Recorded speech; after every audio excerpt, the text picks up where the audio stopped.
और अब एक बार फिर आपको ले चलते हैं सीधा राजस्थान के चित्तौड़गढ़, जहां कांग्रेस अध्यक्ष मल्लिकार्जुन खड़गे एक सभा को संबोधित कर रहे हैं। आपको बता दें कि कांग्रेस प्रत्याशी के समर्थन में सभा का आयोजन हो रहा है। हरा नहीं सकती।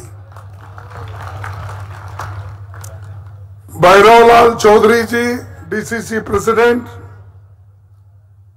और पुष्कर डांगी जी,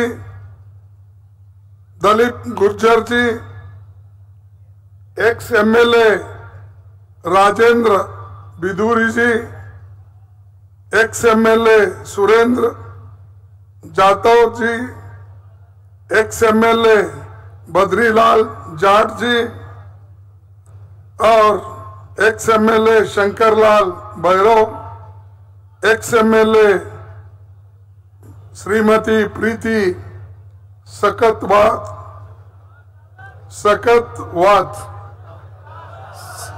शेखावत, एक्स एमएलए रामलाल मीणा जी और भानु प्रताप सिंह जी, ये सब हमारे डीसीसी के प्रेसिडेंट हैं। और बाजू मध्य प्रदेश के कैंडिडेट भी यहाँ पर पधारे हैं और उनका भी मैं स्वागत करता हूँ। और आप जो इतनी बड़ी संख्या में उनके नॉमिनेशन के लिए आए हैं, ये संख्या बल को देख के मुझे इतनी खुशी हो रही है कि कांग्रेस पार्टी जरूर जीतेगी और वो जीत हासिल करेगी। और आज बहुत से नेता लोग इलेक्शन में हर जगह फिरते हैं, जैसा कि उन्होंने कहा कि केंद्र से मंत्री लोग आ रहे हैं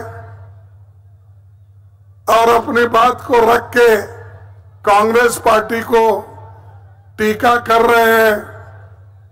वैसा ही एक 20 दिन पहले मोदी जी गुलबर्गा आए थे, जो पहली मेरी कॉन्स्टिट्यूंसी थी, और पहला भाषण उन्होंने कलबुर्गी से ही शुरू किया इलेक्शन का। ठीक है, वो करने दो, हमको कोई चिंता नहीं, लेकिन आप चुनावी प्रचार करो, अपने पैसे पे, और आपने जो चंदा उठाया है उस पैसे से आप इलेक्शन चुनाव प्रचार करो। लेकिन सरकारी पैसों के ऊपर सरकारी जो सहूलतें मिलते हैं उसको लेकर अगर आप घूमते रहोगे तो देश का उद्धार नहीं होगा। आज हमेशा ये कहते हैं कि मोदी की गारंटी, मोदी है तो सब मुमकिन है, मोदी है तो देश सुरक्षित है। ये सारी बातें वो पहले से करते आ रहे हैं, अभी भी वो कर रहे हैं। लेकिन मोदी जी का खेल यहां नहीं चलेगा। ये चित्तौड़गढ़ है और शक्ति, भक्ति, वीरता का गांव है, यहां पर नहीं चलेगा उनका। पराक्रम की जहां पर गुणगान होती है, ये वो धरती है। साहब, ये रेलवे स्टेशन नहीं है, ये रेलवे स्टेशन नहीं है, ये लड़ाकू इलाका है। अपने स्वाभिमान के लिए लड़ने वाले लोग हैं और उनको कोई नहीं हरा सकता जब तक उनमें जान है, जब तक उनमें स्वाभिमान का एक उनके पास बुलंद करने का हौसला है, उनको कोई धक्का नहीं लगा सकता। और कांग्रेस पार्टी एक तरफ तो ऐसे महान नायक जो चित्तौड़गढ़ महाराणा प्रताप जी का हम स्वागत करते हैं, उसी तरफ आजादी दिलाने वाले महात्मा गांधी जी का भी हम उतना ही जो शांतिपूर्ण हमको आजादी मिली उनका भी गौरव हम करते हैं। यहां बहुत से स्वातंत्र सेनानी बन के गए, देश के लिए वो अपनी जान की कुर्बानी दिए, लेकिन मुझे बताओ जोशी साहब, पीसी जोशी ना, सीपी जोशी, ये मुश्किल है, मेरा कैंडिडेट भी एक जोशी है।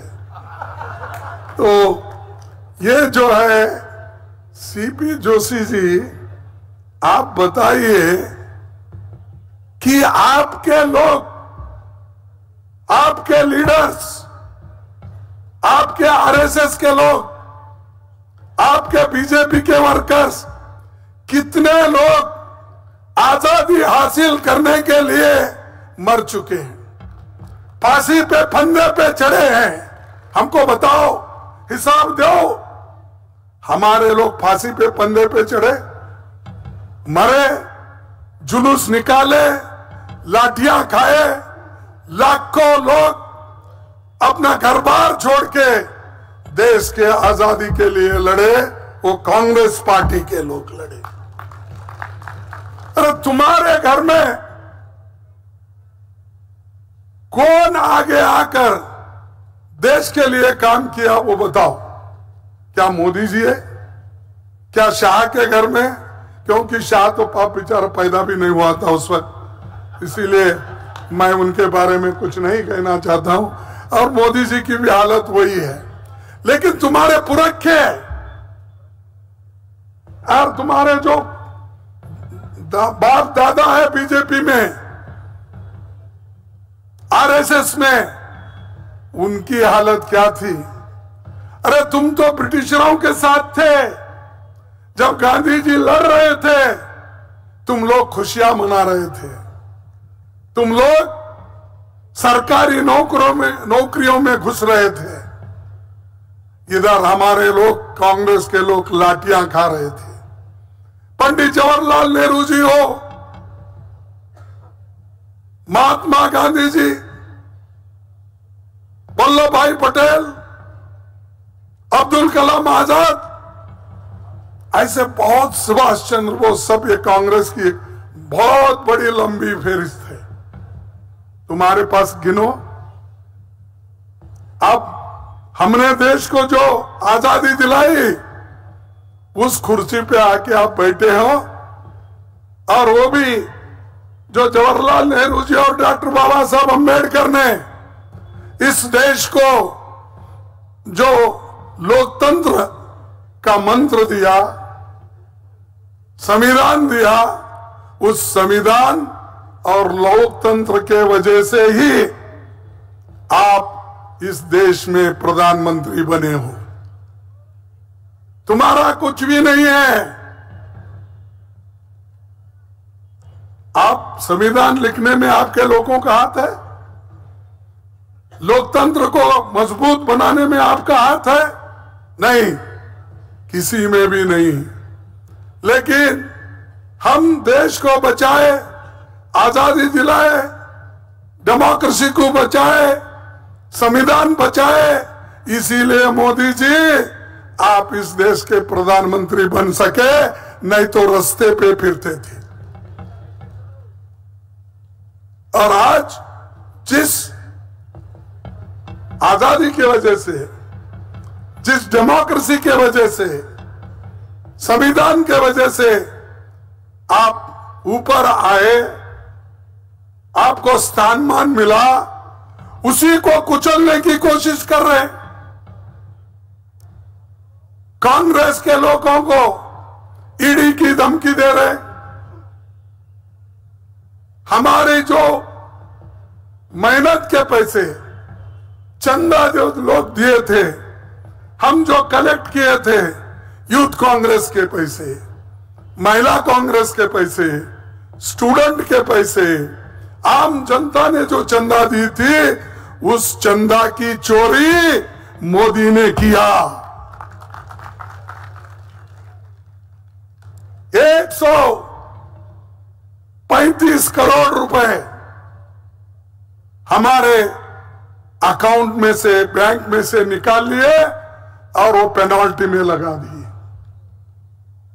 आज हमारे ऊपर 3,567 रुपए की पेनल्टी डाली, करोड़ की। 3,567 करोड़ की पेनल्टी कांग्रेस के ऊपर डाले। और ये लोग जो पैसा लिए उसका हिसाब नहीं बोलते हैं। उनकी अगर पेनल्टी होना है तो 4,600 करोड़ के ऊपर पेनल्टी होती है। क्यों? आप हुकूमत में रहते हुए अपने पापों को छुपा रहे हैं, कांग्रेस को ब्लेम कर रहे हैं।